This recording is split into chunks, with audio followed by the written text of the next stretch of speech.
अब कहते परमात्मा सौछल छिद्र मैं करूं अपने जन के काज। अब जो ही वो दोनों राजा और नरेश वो बाहर निकले, सम्राट सिकंदर लोधी और वीरदेव सिंह सामने से परमात्मा आ रहे हैं। कबीर जी वीरदेव सिंह ने देखा कि ये आगे महाराज, ये वीरदेव सिंह के उनके शिष्य थे।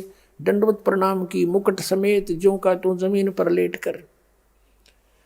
अब सिकंदर लोधी ने सोचा वो कोई चारा नहीं पहुंचा हुआ, संत बताओ कहीं बदुआ ना दे दे, तनी भस्म कर दे। और तुरंत उसने भी दंडवत प्रणाम किया और उधर से वो अपराधी हो रहा था।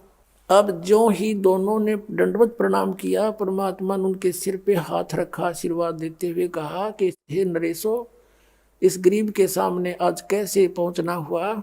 उठो, आप तो सम्राट हो, मैं गरीब व्यक्ति हूँ। ऐसा कहते हुए दोनों के सिर पे हाथ भी रख दिया। अब सिकंदर लोधी का जो रोग था वो नाश हो गया, खत्म, जैसे कभी था ही नहीं, छू मंत्र हो गया तुरंत। खड़ा नहीं हुआ सिकंदर लोधी, वीरदेव सिंह खड़ा हो गया और चरण पकड़कर रो रहा है बैठकर और कह रहा परवरदिगार मुझे क्षमा कर दो, अपराधी व्यक्ति हूं मैं। क्योंकि भगवान परमात्मा के सामने, संत के सामने ये मन भाग जाता है, ये बड़ा नालायक है। आत्मा फिर आत्मा ही है, आत्मा रो रही है बैठकर, मुझे क्षमा कर दो महाराज, मुझे क्षमा कर दो, अपराधी हूं। परमात्मा ने कहा बेटा माफ कर दिया।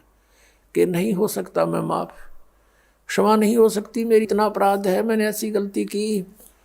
रो रहा है और बता रहा है। परमात्मा ने कहा बोल बेटा, क्या दुख है तेरा, क्या गलती बन गई, सब माफ कर दूंगा, सब अक्षमा है मेरी ओर से कि मैंने ऐसे ऐसे जुल्म कर दिया। सब कहानी बता दी रोते रोते कि मैं दुखी था, सब जगह जंतर मंतर मैंने करा लिए, सब औषधि ले ली, कोई राहत नहीं मिली। आपकी कृपा से, आपके आशीर्वाद से ये दास स्वस्थ हो गया।